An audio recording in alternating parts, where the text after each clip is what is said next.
This is an illustration that I drew for the New York Times. They called me up the day after I was fired and said they would like me to write a piece about the firing and also to do an illustration for it. So it was kind of funny working with them because they were less worried about the writing than they were about the image, so they wanted me to send them 3 sketches, and suddenly I felt like I was working for my editor again, you know. But it was nice. They picked the one that shows sort of a publisher's arm coming in or some corporate arm coming in and erasing the drawing of Trump.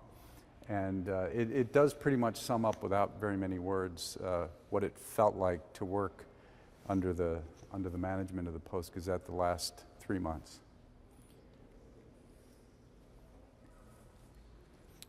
So this cartoon was drawn about a special election between Connor Lamb and Rick Saccone, and it was the whole election was supposed to be a referendum on Trump in a district where Trump had won by 20 points.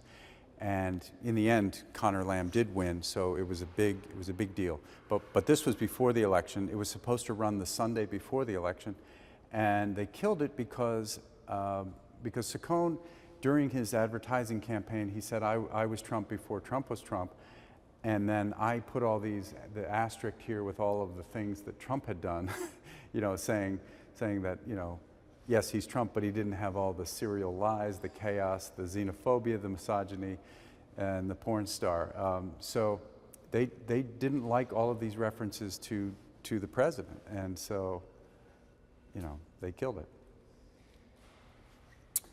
The next cartoon, this was about the Stormy Daniels situation, and I felt that this cartoon was a very tasteful way to do something about the Stormy Daniels situation, which some could look at and say is a very lurid topic. And I just drew a storm cloud labeled Stormy Daniels, and Trump is under it with an umbrella, and he's saying, I've never seen that cloud before, but it better not break our non-precipitation agreement. And I also thought the non-precipitation was a funny gag. This cartoon was drawn during the time when Austin was going through the bombings that were happening, and the FBI had been instrumental in helping out down there to figure out who was doing the bombings and, you know, keeping people safe. And so I drew a woman saying, "You're surprisingly brave for a crooked henchman of the deep state," which is what Donald Trump was talking about, and what some of the news stations were talking about, this deep state that exists, including the FBI and the CIA.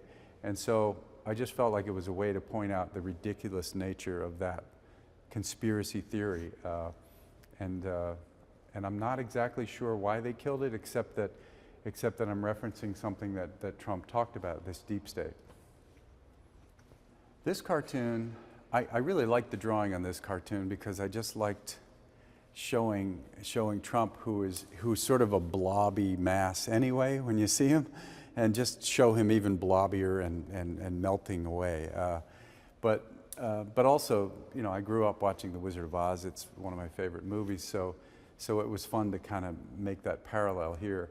And of course, Trump was the one that was calling this a witch hunt forever and ever. And this was the 1-year anniversary of Mueller's investigation. So he tweeted out about how, you know, he did tweet out something similar. Congratulations, we're now in the 2nd year of the greatest witch hunt in American history. And then I added, what a world, which is what the Wicked Witch says as she's melting. And I thought it was a fun way to address sort of the ridiculous nature of Trump's resistance to this whole Mueller investigation and calling it a witch hunt. And they just didn't like it. They said that, you know, they tried to insult the cartoon and say that it was a dated reference and that it wasn't a good cartoon. So, but the readers liked it, and I got a lot of good response from it. So I kind of think they just didn't like the content. So this cartoon I drew right after the NFL made the statement that they were going to have all of the players stand during the national anthem, and they had all the teams had agreed to this, and I felt that it was, you know, just, you know, they were distorting the whole reason for the kneeling for Colin Kaepernick, which was basically about saying we need to value black lives and young black men who are being shot, and that's an important thing. And I think that, Trump helped distort this issue by some of his tweets and by saying, that they were unpatriotic and that they were hurting the troops somehow. So I figured I would do these new NFL penalties. You have illegal use of free speech, flagrant disrespect for the troops, and then prompting unnecessary rough tweets from Trump, all penalties now under the NFL. I think because of this last part, they just didn't like that it was a true statement about Trump, and they decided that that wasn't going to run. This was the second one. This was supposed to run the Sunday before Memorial Day, and Trump, in his usual way, had been telling lies at every turn. So I decided that rather than be putting the wreath on the tomb of the unknown, I figured he could be putting it on the tomb of the known, which is the things that he's been doing, which is lying and all the rest. So I have truth, honor, and rule of law, and he's putting the wreath and the RIP on that, because we've lost all of that during his presidency.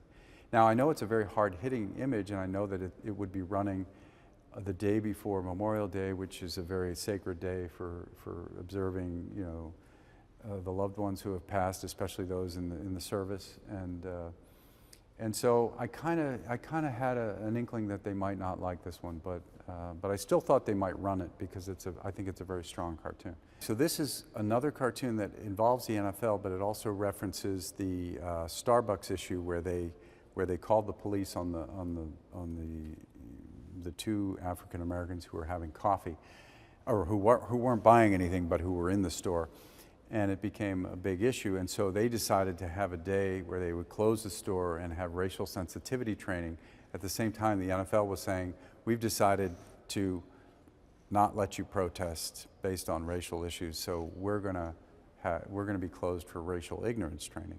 And I thought it was a very good comparison. It made the point that I wanted to make, and it didn't involve Trump at all. I mean, but because the NFL and because Trump had been involved in that whole NFL thing and he had sort of inserted himself into that story, I think this created a problem for my publisher.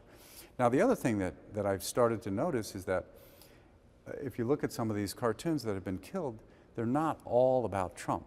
There are some that are about racism, and I feel like maybe I was touching a nerve that they were uncomfortable with. They had just run an editorial in January that defended Trump's racist comments about those countries, those blank hole countries, and I think that they got a lot of flack for that. They had media organizations all over the country, denouncing what they wrote.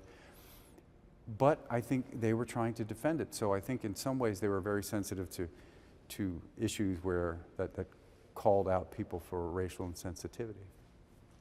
So it's important to think about, this was the second cartoon that I drew this day. The first cartoon is one of the sketches that you'll see inside, and this was my second idea about the Roseanne incident. And after they killed the first idea, I thought, okay, well, this was about her comments about maybe it was the Ambien that made me say these crazy things. And so I just imagined in my mind, this funny image of a Klansman sitting in the doctor's office and imagining him saying, well, could it be the Ambien, that made me racist? I thought that's funny. There's no reference to Trump. It's just taking this issue of Roseanne and boiling it down to something that I think is a comment on where racist beliefs come from, how we excuse them away sometimes as either just joking around, or, oh, that was me because I was too tired, or I was on Ambien, or something else. And so I wanted to kind of point out the ludicrous nature of that excuse. And originally the editor said, or the editorial director said, okay, we're going to run this, after he killed the first idea. And then it was on the page, it was ready to be printed, and the publisher decided after I had already sort of, gone on to do other things, he had decided to sub it for another syndicated, well, actually he decided to use another Roseanne cartoon in its place, one that was drawn by the Toledo cartoonist, our sister paper. And he said he liked it better, so he subbed it out. And there was no reason to do that. I don't understand why he did it. I think this cartoon was better than the one he put in. So this was the final cartoon that was killed during that week. And this was when Trump had decided to pardon, Martha Stewart, along with some of the other pardons he had made already, like Sheriff Arpaio. I just felt like he was just sort of pardoning everybody just to make a point, just to say, hey, I can do this, I'm the president, I can do this. And so I also think Trump was trying to send a message to people like Flynn and Manafort and even Cohen, possibly, that, hey, I can pardon you guys. So I decided it sort of was like a bakery or a butcher shop where you take a number, and so I made it take a pardon. And again, this is a cartoon that I don't think is out of bounds at all. I don't think it's overly harsh to Trump, but I think the fact that it was one of many that they killed that week, they just decided no. And so this was the final one they killed in that 6 in a row. This was the second to the last cartoon I drew that week, and I had to draw this one pretty fast because I had spent the morning composing an email to my publisher and my editor saying, hey, what's up? Why are you guys killing all these cartoons in a row? I'm doing my job. I've been here 25 years. And so I spent so much time working on that letter that I suddenly realized, oh my gosh, it's getting late in the day and I have to draw a cartoon. So I came up with this one really fast because this was the big story of the day. Was they were separating children from their families at the border. And I remember seeing these Caltrans signs in California near the border, and so I decided to use that as an image. And usually in the original image on the sign, the child is holding the mother's hand as they're running. And I decided, well, in this case, Trump is reaching in and pulling the child away from the family. So that would make a better sign because it is still a caution sign and you still want to warn people about this. So I thought, well, this is the new warning that everybody needs to see. And actually, this cartoon ended up going viral, and it ended up being used for posters for people who are protesting the immigration issue and the way they were treating these families. And it was even projected on the side of the federal building in San Francisco. And it just went crazy on the internet. So this was probably the most popular cartoon, and it made the rounds so much that people started to signify that maybe this was the cartoon that got me fired, even though it wasn't one cartoon. It was sort of the culmination of everything. But this became known as the cartoon that got me fired, which is fine. I mean, I love this cartoon, so I'm fine with that.